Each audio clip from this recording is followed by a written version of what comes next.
उसने कहा इतना, एक जोर से छलांग लगाई। तो कितनी छलांग लगाएगा? बोले इतना। बोले नहीं, इससे भी बहुत बड़ा समुद्र होता है। अब उसने कहा ये सब बातें तो आप काल्पनिक कर रहे हैं। कैसे कर रहे हैं? पूरी काल्पनिक। ऐसा कोई समुद्र होता है क्या? सत्य है। जिसने कभी समुद्र ना देखा हो तो इसलिए सारी बातें समुद्र की काल्पनिक ही नजर आएंगी। हंस ने कहा तो क्या तुम समुद्र देखना चाहते हो? मेंढक ने कहा देखने मिल जाए तो और खुशी की बात है। हंस ने कहा देख करके ही तुम समुद्र को समझ सकते हो कि समुद्र की तरफ बढ़ा। हंस ने एक उड़ान नीचे भरी, कुएं के नीचे पहुंचा और मेंढक के पास पहुंचा। मेंढक से कहा मेरी पीठ पर तुम आ जा और मेरी पीठ पर बैठ जा। मेंढक ने उछटा और हंस की पीठ पर बैठ गया। हंस ने उड़ान भरी, कुएं से बाहर आया, आकाश में उड़ा और उड़ते उड़ते समुद्र तक पहुंच गया। हंस ने मेंढक से कहा ओ मेंढक, जाग रहे हो कि सो रहे हो? मेंढक ने कहा जाग रहा हूं, जाग रहा हूं। जाग रहे हो तो देखो नीचे समुद्र है। उसने नीचे निगाह की, दृष्टि डाली। हा, इतना बड़ा समुद्र, इतना, कोई था ही समझ में नहीं आ रही है, कोई किनारा ही नहीं दिख रहा है, इतना बड़ा समुद्र है।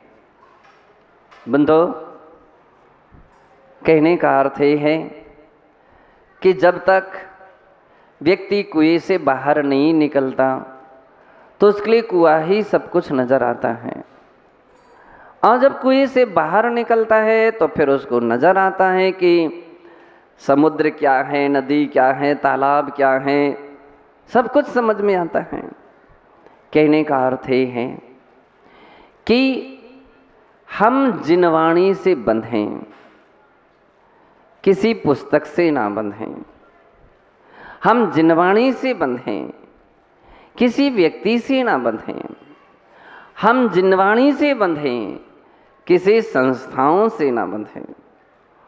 तो जिनवाणी का रस मिलेगा, अमृत रस मिलेगा, क्योंकि वो केवल ज्ञान की वाणी है, केवल ज्ञानियों की वाणी है, अरहंत देव की वाणी है। और जब हम किसी वस्तु से या व्यक्ति से जुड़ने लगते हैं, एक पंडित जी बोल रहे थे मैं तो बस अमुक पंडित जी का ही ग्रंथ पढ़ता हूँ, उसी में आनंद आता है। मैंने कहा कि भैया, पंडित जी की वाणी पढ़ने में तुम्हें आनंद आता है तो साक्षात भगवान की वाणी पढ़ने में तुम्हें कितना आनंद आएगा। भगवान की साक्षात वाणी पढ़ोगे तो कितना तुम्हें आनंद आएगा।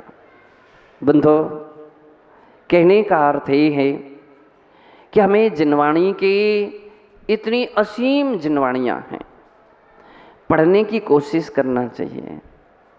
कभी पद्म पुराण भी पढ़ो, कभी हरिवंश पुराण भी पढ़ो, कभी रत्न करंडक श्रावकाचार भी पढ़ो। कितनी सारी अपनी जिनवाणियाँ हैं।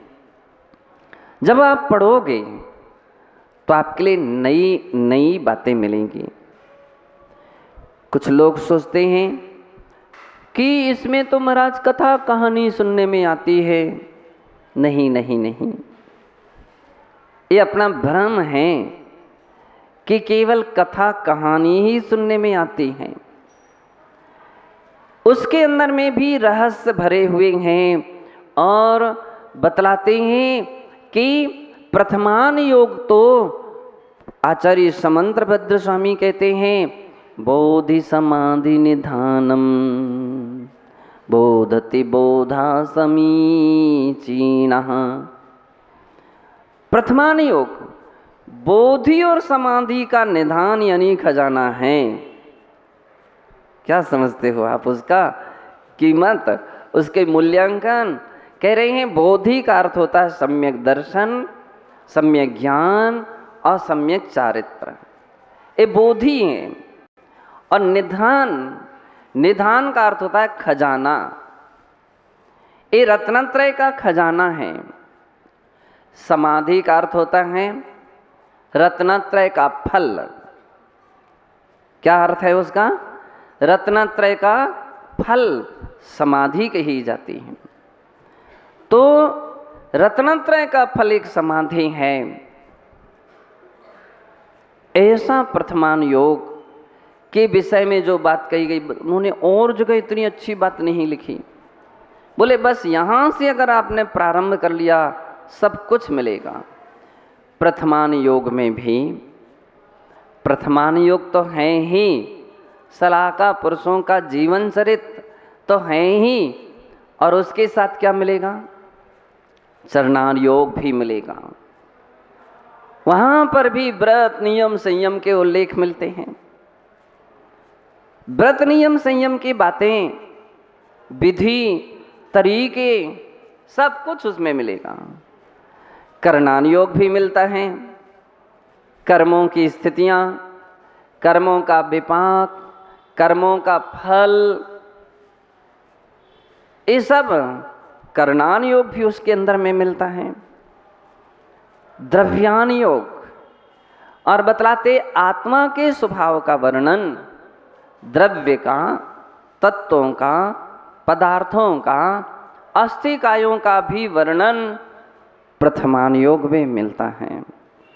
हम यदि एक शब्द ऐसा कह दें कि अगर चारों अनुयोगों का व्याख्यान यदि चारों अनुयोगों में खोजें तो ऐसा कौन सा अनुयोग है कि जिस अनुयोग में चारों अनुयोग समाविष्ट हैं, तो वह गर्व के साथ कहना पड़ेगा कि वो प्रथमान योग है।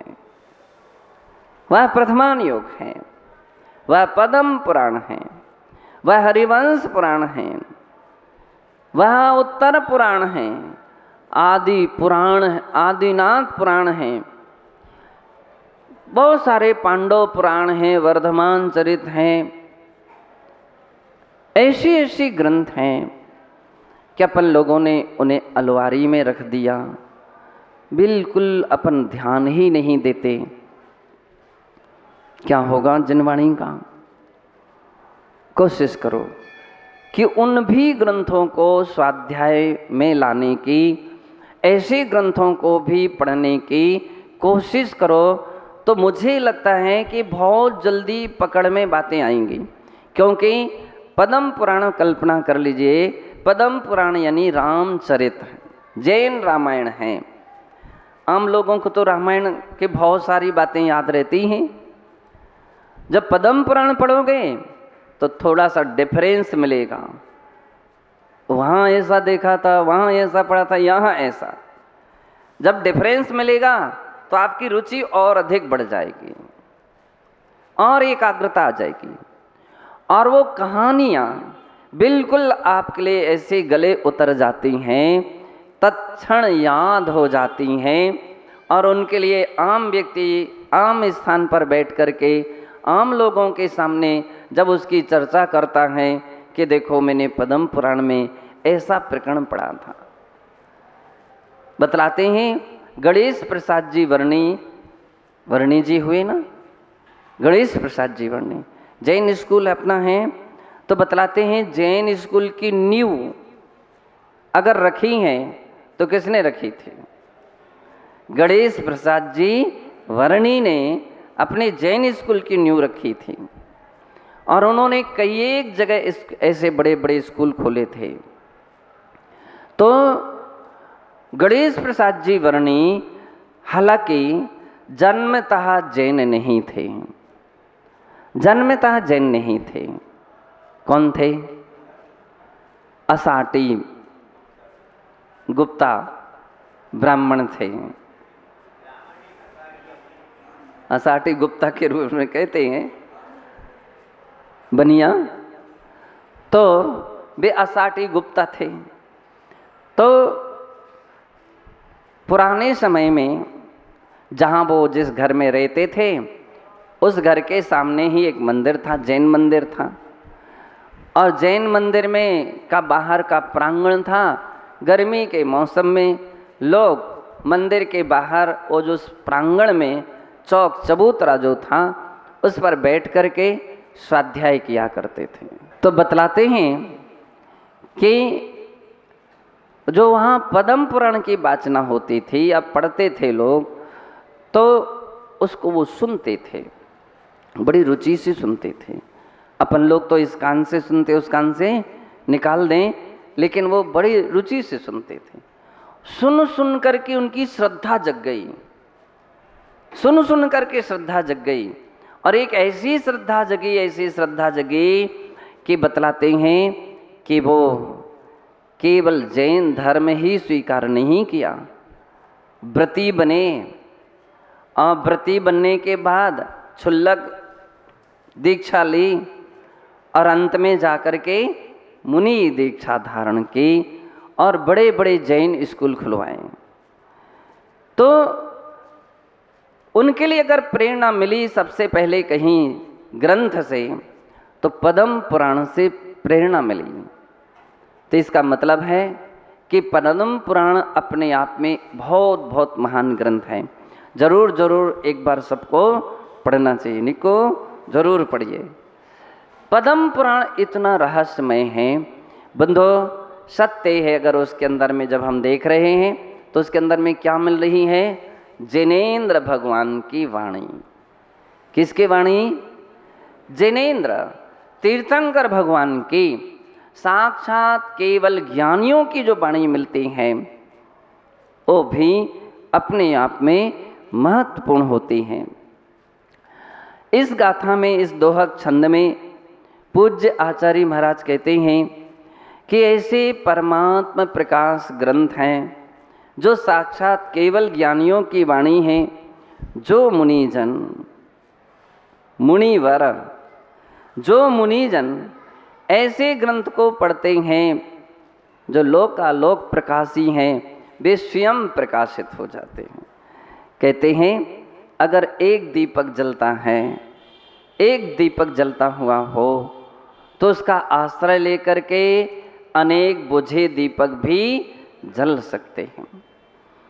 हम हमेशा सोचते हैं समाज में एक जाज्वल्य दीप जरूर होना चाहिए, घर में एक जाज्वल्य यानी जलता हुआ दीपक जरूर होना चाहिए, परिवार में एक जलता हुआ दीपक होना चाहिए। कौन सा दीपक? ऐसा दीपक अकेला नहीं, जाज्वल्य यानी प्रज्वलित यानी धार्मिकता वाला व्यक्ति होना चाहिए। एक अगर धार्मिक व्यक्ति है तो बतलाते हैं कि एक व्यक्ति धार्मिक है वो सारे परिवार को धार्मिक बना सकता है, धार्मिक बना देता है। एक व्यक्ति धार्मिक हो जाए सारे लोगों को धार्मिक बना देता है। कई एक ऐसे बच्चों के उदाहरण चाहे यहाँ के हों चाहे बाहर के हों, कुछ कुछ तो ऐसे उदाहरण हैं कि जिनके बच्चों ने अपने मम्मी पापाओं को धर्म के रास्ते से जोड़ा है, बच्चों ने जोड़ा है। मंदिर चलो, मंदिर चलो, मंदिर चलो। अब वो मम्मी पापा नहीं भी आना चाहते थे तो भी बच्चे, हम भोजन नहीं करेंगे, हम खाना नहीं खाएंगे, हम स्कूल नहीं जाएंगे। जैसे जैसे बच्चों ने अड़ी पकड़ी और अंत में जाकर के माता पिता को मंदिर आना ही पड़ा और मंदिर आना शुरू हो गया। हम अभिषेक करेंगे, धोती दुपट्टा मुझे चाहिए, हमको लेकर के चलो। तो इसका मतलब वे भी धोती दुपट्टा पहनेंगे, बच्चे पहनेंगे तो अब माता पिता को भी या पिताजी को भी पहनना पड़ेगी। बंधो अभिषेक, कितने बच्चे लोग सुनाते हैं कि महाराज हमारे यहाँ तो कभी चौका ही नहीं लगता था, लेकिन बच्चे ने हमको चौका लगाना सिखाया है। मम्मी सब घर में चौका लग रहा, सब घर में चौका, सब घर में आर हो रहे, अपने घर में कब होंगे, अपने घर में चौका अपने। और बंधो चौका लगना शुरू हो गया। तो एक जलता हुआ दीपक बच्चे का एक उदाहरण है, उपलक्षण है। बच्चे के स्थान में बच्चे भी तो हो सकते हैं, और बच्चे के स्थान में हो सकता उसकी माँ भी हो सकती हैं, हो सकता है कि उसके पिता हो सकते हैं, उसके भैया हो सकते हैं, कि जो सारे परिवार को धर्म से जोड़ देता है।